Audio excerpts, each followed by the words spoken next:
Just away from one of the old houses, the father said. In the sprawl, every corner was occupied by a corporate store. What house? The boy asked, his eyes, thin skin of his eyelids drawing closed, opening again, his fight to stay awake.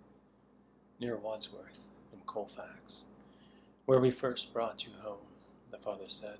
It was home at that point in our lives. Tell me not in mournful numbers, life is but an empty dream, for the soul is dead that slumbers, and things are not what they seem. A psalm of life, Longfellow. We lived all over that town, no doubt, but it was the Blue House. That's where you came home for the first time. We called it Casa Azul. Stay awake, keep up with me, son. Help me write this, please. Dada, I'm so tired, the boy said, gripping his pillow. I love you, Dada. Good night. The boy shut his eyes. As he lay there, his hand slipped from the grip of the pillow and instinctively went to rubbing his eyes.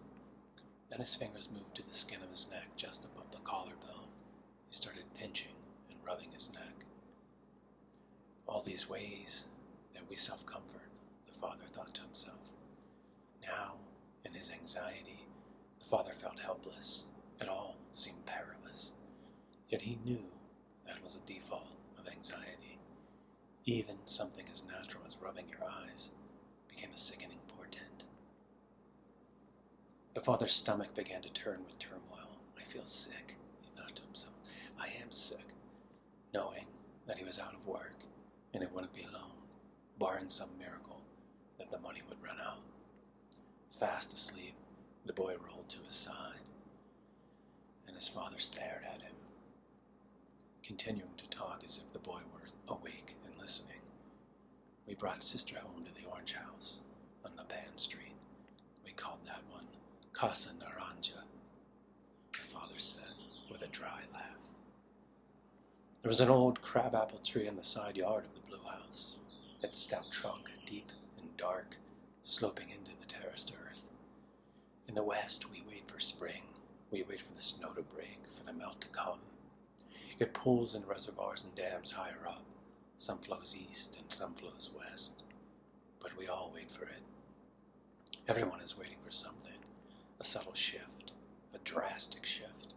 Years ago, in the Blue House, the father simply waited for the pink flowers to blossom come spring, an unfolding, a time-lapse of the mind, the fragrance, clusters of buds on the branches flickering in the new light, a flutter in the breeze, watching the petals fall with the spring rain.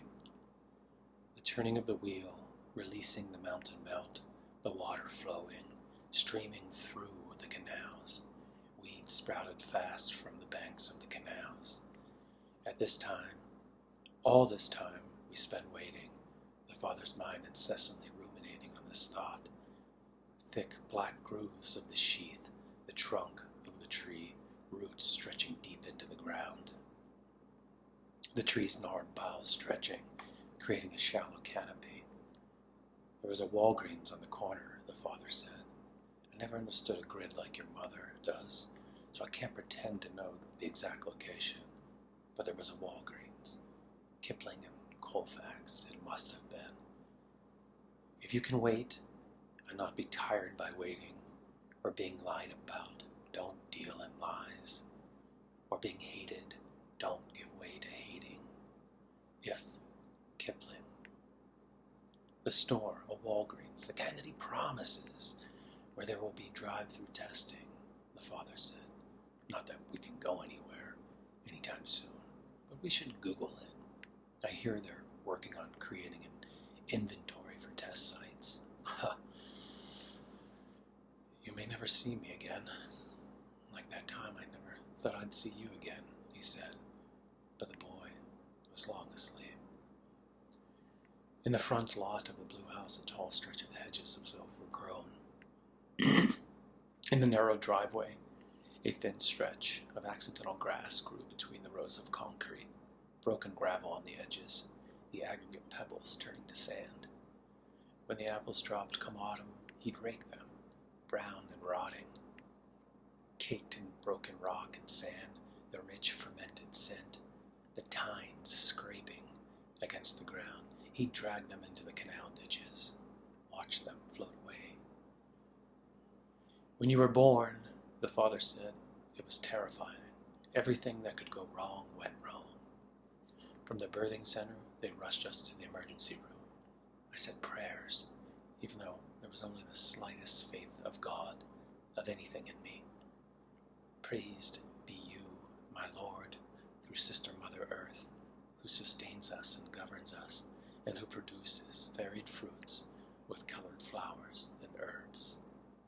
Canticle of the Sun, Francis of Assisi. I started signing papers, the father said. Please God, let our flower bloom.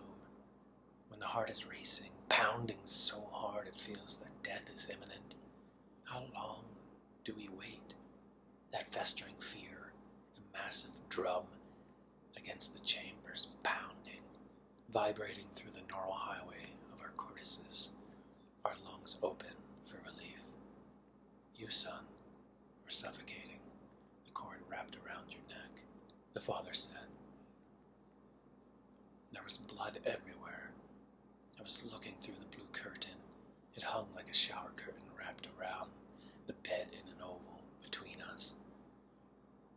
I saw blood everywhere. The father swallowed, clearing his throat, asking himself, do I have a sore throat? Blood on the hands, blood on the floor, blood is life. The nurse was wrapped in blue from head to toe. PPE, tiny perforations in the blue gown. Everything needs to breathe. You were gasping for air, the father said. She handed you to me, and I held you for a second. She snatched you back immediately, like a lie. You might tell to someone you love. It all happened so fast. The father said, your lips were blue. You cried, but not like you should have cried. It was a gurgling cry, a gasping for air cry. Metal, everything was metallic. Bloody baby gurgling in the arms of the nurse in perforated blue, being placed on a cold sheet of shiny gray stainless steel. Calculated responses, methodical, life-saving responses, unemotionally. She made decisions that were precise. As she reached for the suction bulb, the father's heart nearly exploded.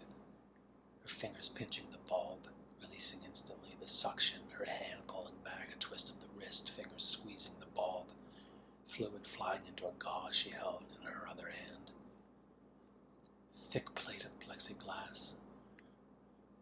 Opposite side there stands a man, his open palms pressed against the glass, internal heat of his body, his palms against the glass, the cold of the glass against his palms, peering into the sterile room, stunned, artificial light buzzing throughout the room, every inch of space ablaze with light, the humming, everything illuminated. His warm breath against the plastic, a fog, obscuring his vision, distorting his seeing. Pounding. That time I nearly died trying to find you, the father said. I was learning to know my own strength. Pounding. Surveying the newborn unit, eyes darting left to right, frantically scanning pink cap, blue cap, not the right blue cap, his lips, though I saw him only for a second. His lips, he has his mother's lips. Pink cap. Where's the blue cap? Where's our blue cap?